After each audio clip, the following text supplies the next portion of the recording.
Mesdames, Messieurs, bienvenue à Encore Jeune, ici Jean-Paul Moreau. Nous vous proposons dans cette édition spéciale d'Encore Jeune de revivre les événements qui ont marqué l'ouverture et qui ont mené à l'ouverture, bien sûr, de la Maison de la francophonie d'Ottawa.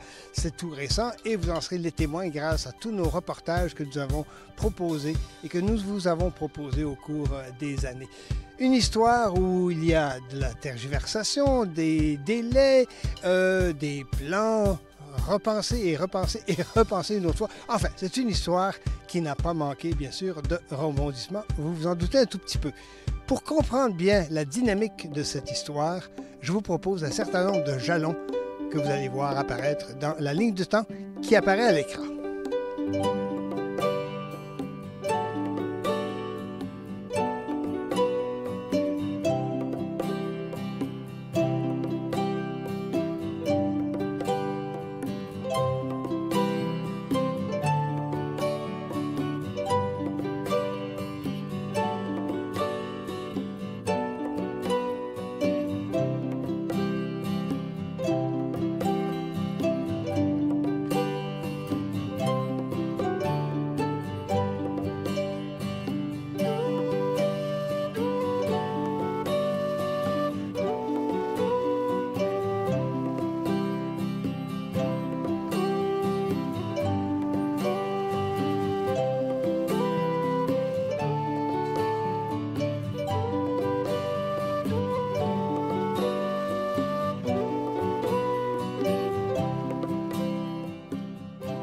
Le nerf de la guerre est donc le financement du projet et une conférence de presse est convoquée en ce sens à l'Hôtel de Ville d'Ottawa. Nous sommes le 17 avril 2015. Aujourd'hui, on l'avait baptisé ça, le Centre multiservice francophone de l'Ouest d'Ottawa. Je vous annonce avec fierté qu'on a rebaptisé le centre, qui va avoir un nouveau nom à partir d'aujourd'hui. Et le centre s'appellera désormais la Maison de la francophonie d'Ottawa. Je dois dire, écoute, Maison de la francophonie, c'est vraiment ce que c'est le projet. C'est un nom qui englobe vraiment l'essentiel du projet. Parce que ça va être une maison. C'est la Maison de la francophonie, puis c'est d'Ottawa.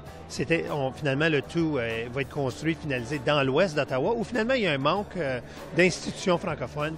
Mais c'est très excitant. D'un côté, ça va permettre à toute la communauté d'avoir ce lieu de maison de francophonie, mais aussi d'envoyer le message, puis pas juste le message, la réalité, aux francophones de l'ouest de la ville, que oui, ils sont des francophones à part entière de la capitale du Canada. Je dois dire que la communauté franco-ontarienne, une des choses qui est finalement essentielle, puis je parle de la francophonie partout au Canada, à l'extérieur du Québec, où ce qu'on est minoritaire, c'est d'avoir des institutions. Il nous faut des institutions. Il nous faut des organisations et des lieux où on se rencontre, puis que finalement, on célèbre, puis on se rappelle les uns les autres comment c'est important de continuer à faire des efforts pour préserver notre langue et notre culture. Ce sera un moteur de développement communautaire, social et économique dans un milieu français qui reconnaît la diversité en matière d'éducation, de santé et de bien-être social, et qui travaille à alléger la pauvreté chez les jeunes, les aînés et les immigrants. Elle sera située dans l'ouest de la ville d'Ottawa, mais elle desservira l'ensemble de la population de la ville. Ça n'a pas été un chemin facile, mais quel a été l'élément qui a fait que ce matin, ça a déclenché vraiment et c'est sur la bonne voie, comme on dit?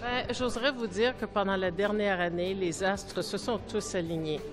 Alors, ce qui se passe cette année, nous avons réussi à obtenir du financement hypothécaire. Les fonds qu'on avait obtenus n'étaient pas suffisants pour les immenses travaux de réfection. Donc, il fallait trouver un apport de fonds supplémentaires. On avait fait quelques démarches auprès d'institutions financières et c'est la Banque nationale qui nous a permis d'obtenir ce financement. Donc, cette période de l'obtention du financement, il a fallu retourner à la ville aussi parce que nous achetions l'immeuble sans hypothèque au départ. Mais les prix du devis le moins cher ne nous permettaient plus de le faire de cette façon-là.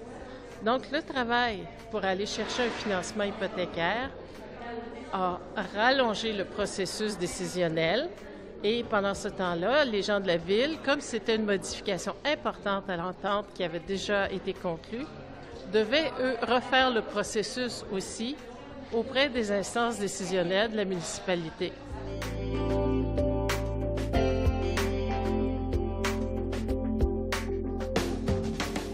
les plans originaux vont être à peu près similaires? Semblable, à peu près similaire. Il y a quelques travaux de réajustement qui ont été faits dernièrement.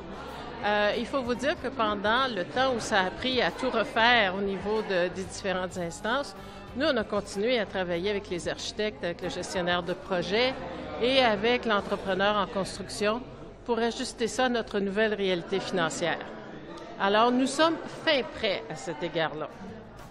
Il nous faut maintenant signer le contrat avec l'entrepreneur et à ce moment-là, on pourra vous donner une date plus précise. Je voulais vous remercier d'avoir été ici ce matin et on se donne rendez-vous très prochainement au cours de l'année 2015 à la Maison de la Francophonie sur la rue Richmond. Merci beaucoup.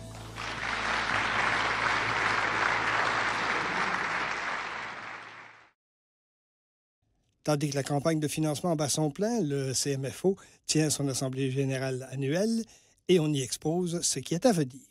Les travaux de démolition sont en cours et la rénovation, en fonction des plans établis, débute également. Nous sommes le 21 mai 2015 et nous ferons par la suite notre première visite du chantier.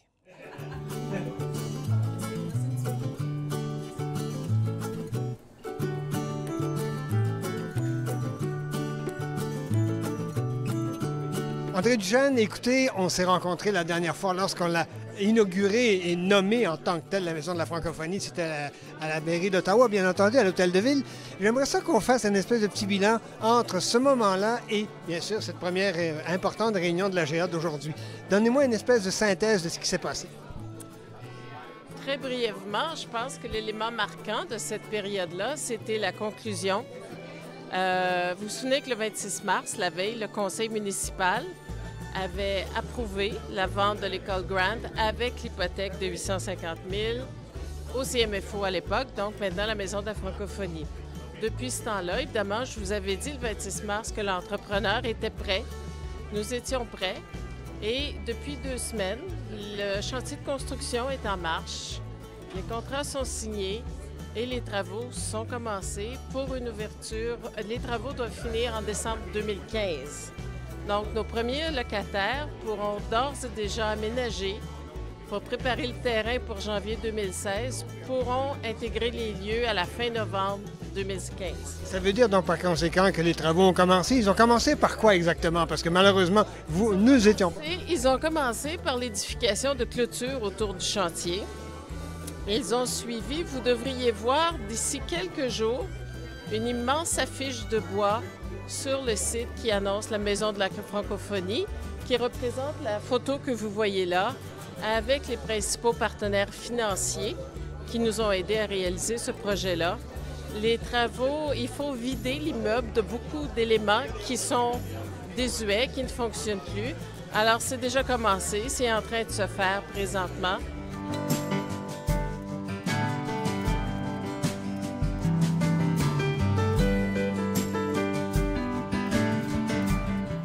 Ronald Saumur, écoutez, intéressant de savoir si, évidemment, maintenant, les plans, les devis, enfin, tout ce qui, va diriger les travaux à la fois de démolition et de construction sont finalisés maintenant.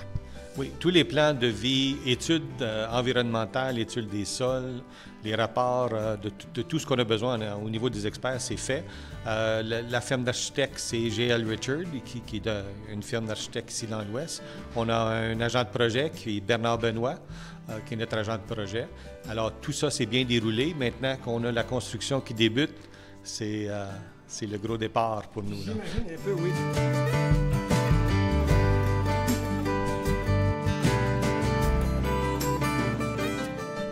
Je suppose que vous y avez déjà mis les pieds, bien sûr, sur ce fameux site. L'impression qu'on a, justement, maintenant que les travaux se sont amorcés, que ça a commencé, ça a pris du temps à bouger, à se concrétiser, si on peut dire. Là, maintenant, ça commence. Quelle impression est-ce qu'on a? Parce que moi, j'ai visité le site complètement rien avant que quoi que ce soit se passe. Maintenant, quelle est l'impression que ça commence? Bien, donc, tout a commencé avec une étude en 2003. Et puis en 2008-2009 environ, la Ville nous a proposé ce site-là. On aura fait confirmer notre étude. Alors moi, j'étais impliqué depuis 2003, alors ça fait longtemps. Et puis lorsqu'on rentre dans l'école maintenant avec toute la construction puis la démolition qui se passe, c'est comme si, bon, là, je peux respirer, puis là, les travaux commencent. Là, on a l'ouvrage dans les mains, là. C'est vraiment le fun.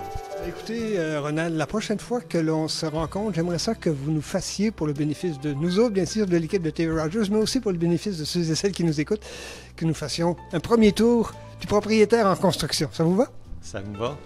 Pas de problème. Merci bien.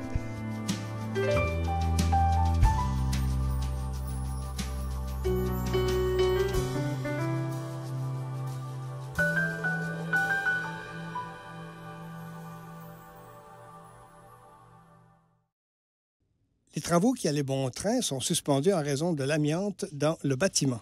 Les conséquences sur l'échéancier, le financement et la reconstruction vont de nouveau mettre le projet en péril. Cependant, nous allons au chantier, deuxième visite, dans ces temps difficiles, avec Roland Saumur.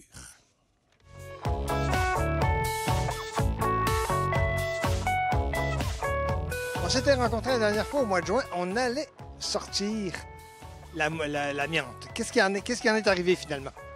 Bien, l'amiante nous a donné beaucoup de travail et beaucoup d'argent. Il y a des endroits qui avaient de l'amiante où ce qu'on ne pouvait pas prévoir. Il y a eu des endroits dans une des plus grandes salles qu'on avait qui avait 3 plafonds. Le 3e plafond, il n'y avait pas de façon de savoir qu'il était là, lui, en dessous du 2e. Et il y a eu beaucoup d'argent de dépenser à cause de ça.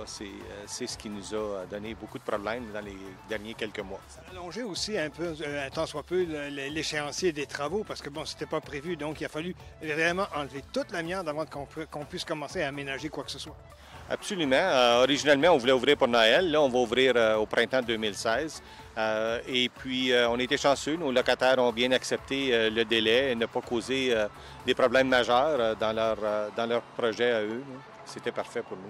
Tout à fait. Alors donc, maintenant qu'on en est rendu avec l'amiante qui est presque finie comme telle, l'air est vraiment propre, il n'y a pas de problème, bien entendu. Là, on peut commencer à aménager. Et les principales étapes de l'aménagement sont quoi maintenant, à partir de maintenant? C'est principalement la mécanique qui prend le plus de place, l'électricité et la plomberie. Toute l'ancienne mécanique, l'ancienne plomberie et l'électricité était complètement tout enlevée et on recommence à neuf avec des nouvelles chaudières dans le sous-sol et on continue à partir de là. C'est principalement la mécanique pour tout de suite. Là. Et puis après ça, on commence avec la construction des nouveaux murs, portes et fenêtres. Là. Effectivement. On a aussi enlevé des murs. On a, comment je dirais, et ça c'est intéressant aussi parce qu'on peut voir maintenant la véritable structure de l'édifice, maintenant que tout a été enlevé. Oui, il y a des murs qui nous ont surpris que lorsqu'on a commencé à enlever le plafond, c'était les plafonds qui tenaient le mur debout. Alors, il n'était plus structurellement sécuritaire. Alors, il y a plusieurs des murs. Il y a 3 murs qui ont été enlevés jusqu'à présent. Et on regarde un autre des murs qui est présentement, qui semble courbé. Alors, les ingénieurs en structure nous recommandent, à la réunion ce matin, là, ils pensent qu'ils vont nous recommander d'être obligés d'enlever le mur qui contient un petit peu d'amiante sur un des côtés. Une des choses qui nous a surpris aussi au niveau de la construction de l'ascenseur, qui nous a beaucoup, c'est qu'on avait les plans originaux là, de construction, excepté que l'immeuble n'a pas été construit selon les plans. Alors, il a fallu faire des changements au niveau d'un des murs qui n'était pas une bonne fondation. Là. Alors, il a fallu faire ça pour l'ascenseur, dans le coin de l'ascenseur. Et puis, les planchers seront les dernières choses, presque les dernières choses à rentrer, c'est le plancher. L'ascenseur va aussi nous servir au niveau de l'aménagement pour à rentrer des meubles, de l'équipement aussi. Une des choses qu'on n'a pas pu se permettre à l'extérieur, c'est la brique extérieure est pas mal vieille. Hein. C'est un édifice de 1922. Alors, c'est un coût de presque, je crois, autour de 350 à 400 000 $ pour refaire un peu de la brique. Alors ça, c'est une des choses qu'il va falloir faire plus tard. À l'extérieur, on va refaire les stationnements, ces choses-là. On installe beaucoup de lumière sur le terrain. Ça, c'est une des choses, les lampadaires. On installe aussi notre grosse pancarte qu'on va avoir à l'entrée, lumineuse. Et puis, mais à l'extérieur, il n'y a pas beaucoup de travaux là, qui vont se faire d'ici l'ouverture. Malheureusement, à cause du manque de fonds pour la brique. Là, on aimerait bien être capable de se permettre d'acquérir le terrain en arrière. Ce qu'il y a là présentement, on appelle, c'est l'annexe de l'école, qui est à peu près 90 % sur le terrain arrière, à peu près 10 % sur le terrain de la Maison de la Francophonie. Et le plan c'est de démolir cet immeuble-là et aussi de nous construire notre gymnase qu'on aimerait bien avoir. Écoutez, Ronald, ça nous donne vraiment un très bon aperçu de où est-ce qu'on en est rendu maintenant. Alors, si vous permettez, on va se revoir d'ici quelques semaines pour avoir un autre compte-rendu de l'aménagement interne cette fois-ci. Absolument. Ça serait peut-être une bonne place de venir fêter Noël avec nous. Excellente idée, je la retiens. Merci.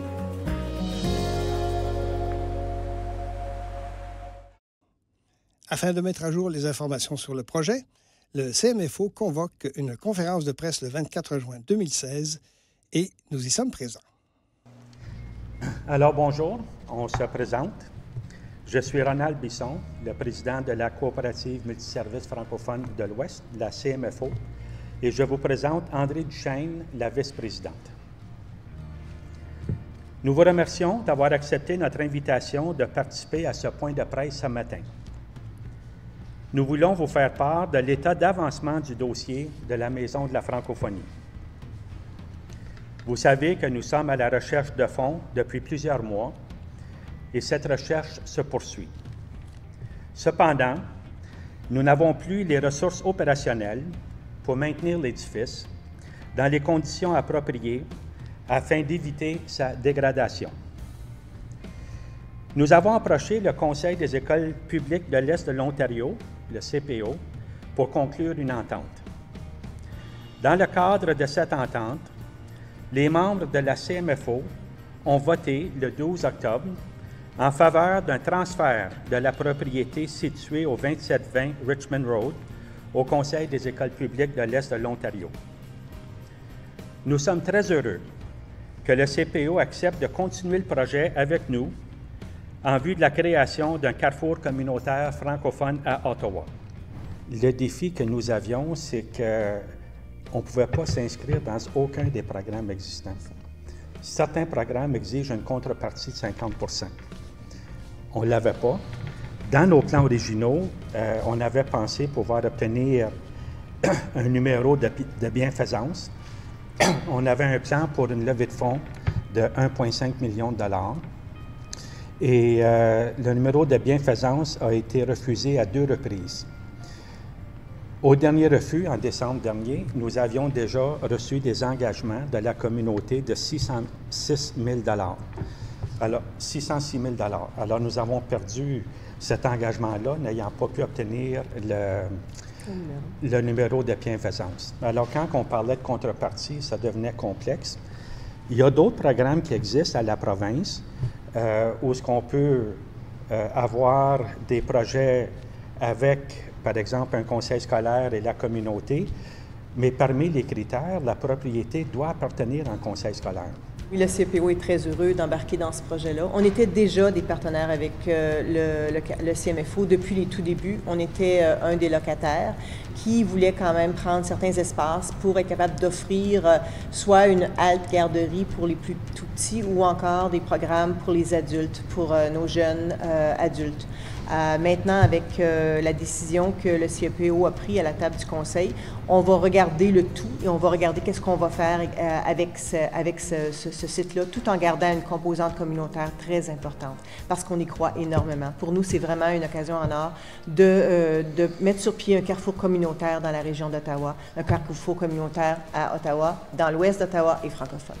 La ministre de l'Éducation a annoncé justement vendredi dernier qu'il y avait des fonds qui avaient été mis de côté dans le cadre de l'enveloppe de Carrefour communautaire, un montant de 50 millions de dollars, si je ne m'abuse, pour justement bâtir, pour qu'une composante scolaire puisse se bâtir à même les carrefours communautaires. Donc, on a évidemment l'intention d'aller se mettre en ligne pour obtenir certains de ces fonds-là, pour être capable de bâtir, de finir l'édifice comme tel. Le projet, pour nous, se chiffrerait plutôt dans les 7 millions parce que le 4 millions était pour terminer l'édifice, parce que l'édifice, présentement, c'est une structure qui a certains de l'amiante a été enlevé, etc., mais il y a beaucoup à faire à l'intérieur. Et également, le CMFO avait 2 phases. Il avait une première phase, je ne vais pas parler pour eux, là, mais je sais qu'il y avait une deuxième phase qui était la salle communautaire et le gymnase. Nous, on a besoin de cette salle communautaire-là et de ce gymnase-là pour compléter le projet. Donc, pour nous, le projet a une valeur d'environ 7 millions de dollars, mais ce n'est pas coulé dans le béton. Là. Il reste encore du travail pour nous à faire pour monter notre plan d'affaires, mais c'est environ 7 à 8 millions de dollars. La composante communautaire va maintenant être renforcée. dans le sens suivant. Nous, du CMFO, au conseil d'administration, ça fait plusieurs années qu'on ne prend soin que des briques et du mortier, mais on veut prendre soin de nos activités communautaires. Alors maintenant, avec un propriétaire du site qui a des capacités pour tout gérer les briques, le mortier, nous, on va vraiment pouvoir se pencher sur notre vocation communautaire. D'ailleurs, au niveau de notre conseil d'administration, on l'a déjà commencé depuis le 12 octobre, une fois qu'on a eu la décision de nos membres. On commence déjà à activer des projets communautaires, des choses qu'on veut faire, même d'ici Noël. Alors, là où est située la Maison de la francophonie, quand on fait un rayon de 20 à 30 minutes, on capte facilement jusqu'au centre-ville, on va jusqu'à Barrhaven, on va jusqu'à Kanata, donc il est très bien situé pour desservir ce bassin de population-là. Et la façon qu'on entrevoit la vocation communautaire, c'est que la Maison de la francophonie devient ce qu'on appelle une destination. Tu vas là parce que tu vas aller chercher un service pour toi, c'est pas juste en passant que tu arrêtes là. Et ça, il y a eu beaucoup d'études antérieures qui ont confirmé que dans une communauté minoritaire, si tu veux vraiment desservir les francophones, tu amènes tes services sous un même toit. Alors nous, on est en train de concevoir maintenant vraiment un lieu de destination pour les francophones.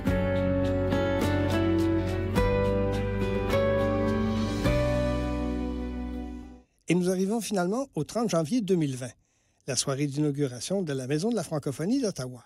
Puisque TV Rogers y était en direct, voici comment a été vécu ce grand moment d'histoire.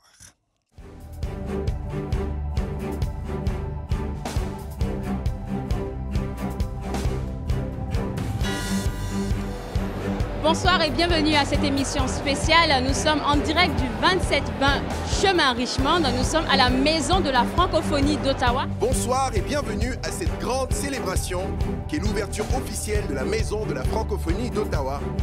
Un projet de société tant rêvé et finalement réalisé. Alors là, j'ai envie de vous demander pour commencer, est-ce que vous pouvez nous donner un soupir de soulagement à cette heure-ci? Vous n'avez pas d'idée comment est grand mon soupir de soulagement à cette heure ici. C'était un long parcours. Parlez-moi un tout petit peu justement de comment vous vous sentez, parce qu'on arrive au dénouement ou presque. C'est un nouveau départ, mais c'est presque un dénouement en même temps. Oui, ça a été un très long parcours. Les premières rencontres pour parler d'un centre francophone dans l'Ouest, il retourne en 1989. Ce projet ici a vraiment pris naissance il y a 10 ans, quand on a pu commencer à parler d'acheter l'école Grant. Ça a été un long parcours. On a eu toutes sortes de défis de financement et tout ça. C'est toujours compliqué, ces projets-là. On a eu un partenariat avec le CPO, le Conseil des écoles publiques. C'est ça qui nous a permis de sauver le projet. Et finalement, on est ici dans un très, très beau lieu. Alors, je suis excessivement heureux. Et Fatima, j'ai envie de vous demander, vous êtes quand même assez nouvelle dans cette aventure, mais on sait que tous ceux et celles qui peuvent s'impliquer dans l'aventure sont les bienvenus. Vous êtes la bienvenue, bien entendu, étant la vice-présidente. Comment vous vous sentez dans un milieu un peu différent, probablement aussi? Différent, pas du tout, en tant que francophone. Donc, je suis dans mon élément. Francophonie dans toute sa diversité, c'est ce qu'on voulait mentionner. Et puis, c'est vrai que c'est nouveau dans le projet, etc. Ça fait que 2 ans que je suis là-dedans. Mais je me suis très vite adaptée parce que je ressentais le besoin de la communauté et ce besoin réel d'avoir un centre multiservice à l'Ouest. Mathieu Fleury, bonjour. Bonjour. J'ai envie de vous demander, pour commencer, première impression émotive de cette soirée quand même pas ordinaire. Pas ordinaire, extraordinaire. On a M. Bisson qui nous fait un survol, qui nous a fait un survol complet.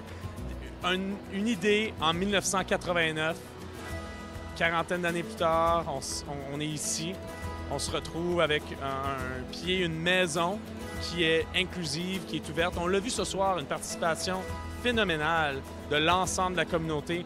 Évidemment, les partenaires s'y trouvaient, mais aussi les résidents du coin qui disaient « Voyons, ça fait longtemps qu'on entend ça, on est prêt. La programmation débute dès demain matin ici. » Donc, on voit que c'est une maison, c'est une place qui est là pour les aînés, qui est là pour les familles, il y a une garderie qui est aussi ouverte pour l'animation et la programmation spéciale. Je le dis souvent, la communauté francophone rayonne, puis son rayonnement, c'est dans tous les quartiers. On voit ici une présence dans l'ouest de la ville. On voit, moi, je ne peux pas prendre, c'est la communauté francophone qui s'y retrouve, puis c'est les écoles qui nous guident. Alors, quand on voit nos écoles publiques et catholiques francophones se retrouver un peu partout en ville, on voit aussi les besoins. La ville et la communauté se rassemblent. Puis aujourd'hui, c'est une étape extraordinaire, un espace où la communauté peut se rassembler, où les francophiles aussi peuvent venir, hein, parce que c'est une porte ouverte pour tous. Effectivement, et je suis content que vous mentionniez les francophiles parce qu'ils sont fort nombreux chez nous. Ils sont nombreux, ils comprennent notre réalité, ils veulent apprendre notre langue et puis ils veulent participer. Alors, c'est un mariage de l'avenir, si on veut. Madame Kellyberg, bonjour. Bonjour. Vous êtes commissaire au service en français, la nouvelle commissaire au service en français. Question pour commencer, émotive. Comment avez-vous vécu cette soirée? La soirée était extraordinaire. Je dois reconnaître les efforts de tout le monde qui a travaillé à ce beau projet, la Maison de la francophonie. Ça prend des efforts incroyables pour réussir un projet de la sorte. J'ai envie d'être très pointilleux, un peu précis.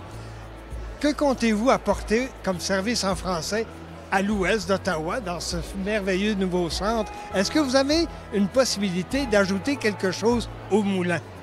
Bien, je pense que oui. Évidemment, les secteurs clés, la santé, et c'est la Maison de la francophonie qui va s'assurer que le rehaussement des services en santé soit ici disponible.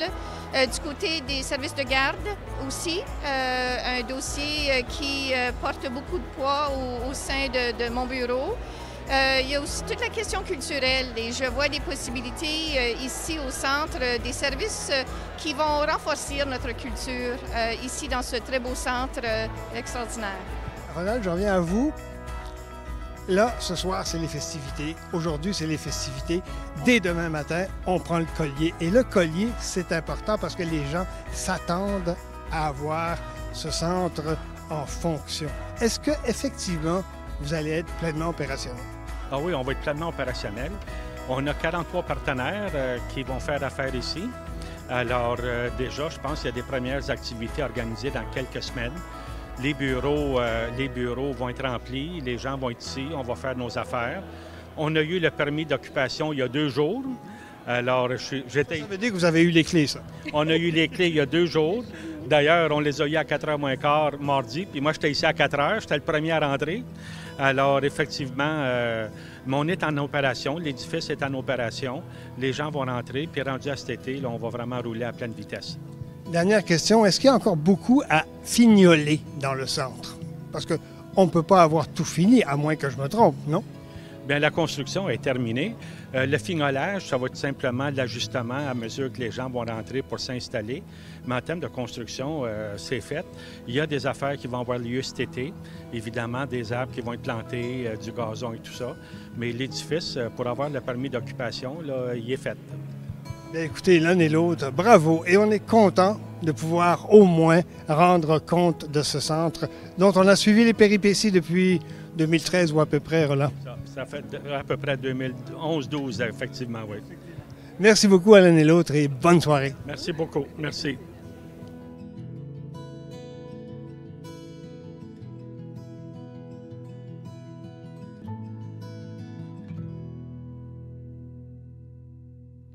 Une histoire vient donc de s'écrire devant vos yeux, celle de la Maison de la francophonie.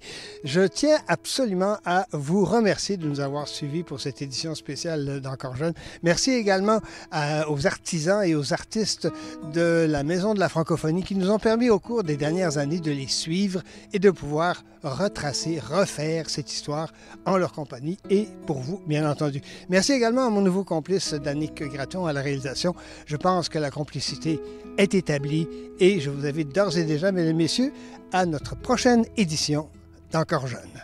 Portez-vous bien.